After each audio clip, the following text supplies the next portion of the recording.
لیکن جب حضرت معاویہ کا انتقال ہو گیا، اب جو ہے معاملہ یہ پیدا ہو گیا کہ اب بیعت کریں نہ کریں تو پھر جو ہے باغی شمار ہو گئے۔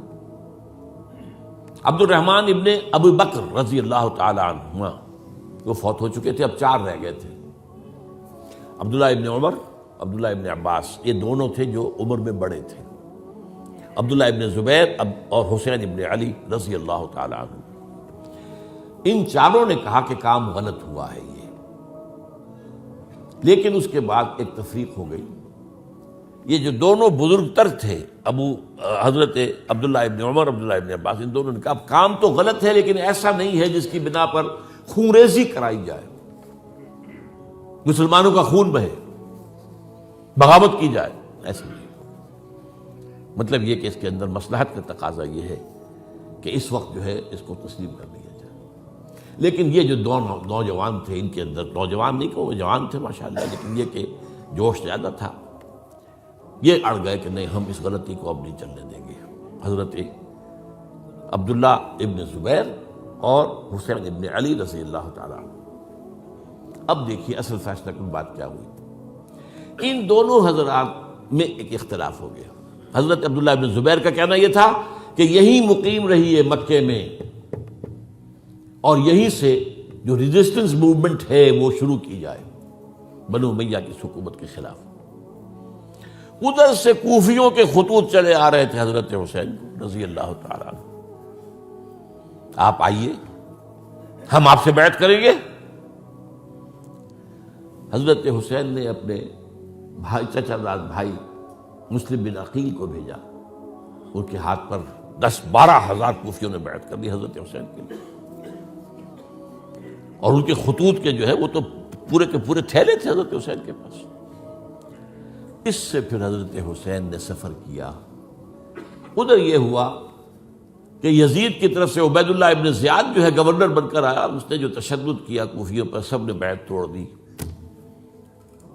اور حضرت مسلم بن عقیل جو ہے ان کو شہید کر دیا۔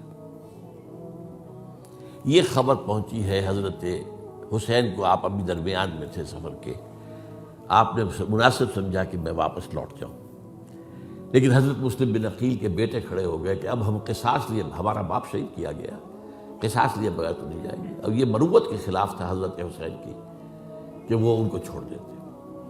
یہ وجہ ہے کہ وہ حادثہ پیش آیا، اور اس میں بھی اصل وجہ میں بتاتا ہوں، وقت جو ہے ختم ہو گیا ہے۔ وہ یہ ہے کہ حضرت حسین نے جب وہ لشکر تھا کوفیوں کا، کوفی تو آئے تھے نا، وہی کوفی جنہوں نے بیعت کی تھی، وہی بیعت توڑنے والے تھے، وہی لشکر میں آئے تھے حضرت حسین کے خلاف۔ حضرت حسین نے وہاں عین میدان جنگ میں اعلان کیا، دیکھو فلاں ابن فلاں، یہ تمہارا خط ہے کہ نہیں، تم نے مجھے بلایا، دیکھو فلاں ابن فلاں، تم نے مجھے دعوت دی تھی کہ نہیں، یہ دیکھو میرے پاس تمہارے خطوط جو ہیں تھیلے بھرے ہوئے موجود ہیں۔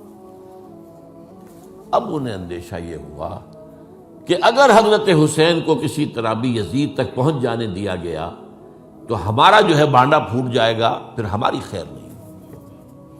ورنہ حضرت حسین نے کہا تھا، دیکھو یا مجھے واپس جانے دو، یا مجھے سرحدوں کی طرف جانے دو، میں کفار کے ساتھ جہاد کرتے ہوئے اپنی زندگی صرف کر دوں گا، یا مجھے یزید کے پاس جانے دو، میں اس کے ساتھ اپنا معاملہ کر لوں گا۔ انہوں نے کہا کہ اگر یزید تک ان کی رسائی ہو گئی تو پھر ہماری خیر نہیں۔ تو انہوں نے نہ صرف یہ کہ شہید کیا، وہی کوفی، وہی بنو تمیم کے لوگ، وہی اکھڑ، انہوں نے نہ صرف یہ کہ شہید کیا بلکہ پھر خیموں کو آگ لگائی۔ کیوں لگائی؟ تاکہ وہ جو ڈاکومنٹری پروف تھا ان کے خلاف وہ ختم ہو جائے، ورنہ آگ لگانے کی کیا ضرورت تھی؟ انہوں نے اور تو کوئی نہیں کیا، یعنی وہ کام تو نہیں کیا کہ جو کسی مفتوح کے ساتھ کیا جاتا ہے۔ حضرت حسین کے بیٹے بیمار تھے، حضرت علی بن حسین زین العابدین رحمۃ اللہ علیہ، انہیں شہید تو نہیں کیا۔ جو خواتین تھیں جو ان کی کوئی بے حرمتی نہیں کی۔ یہ نہیں کہا کہ اب یہ تو جیسے کہ خوارج کہتے تھے کہ جو مسلمان کافر ہو گئے ہیں، مسلمان ہیں، ان کے نزدیک کافر ہیں، ان کی بیویاں بھی حلال ہیں ہم پر، وہ تو کنیزیں ہیں، پھر فیصلہ یہ تو نہیں کیا۔ خیمے جلائے اس لیے ہے کہ وہ جو ثبوت تھا ان کے خلاف وہ ختم ہو جائے۔ یہ حادثہ فاجعہ بھی در حقیقت اسی سلسلہ سبائیہ، وہ فتنہ جو ہے اسی کا اس کی ایک کڑی ہے۔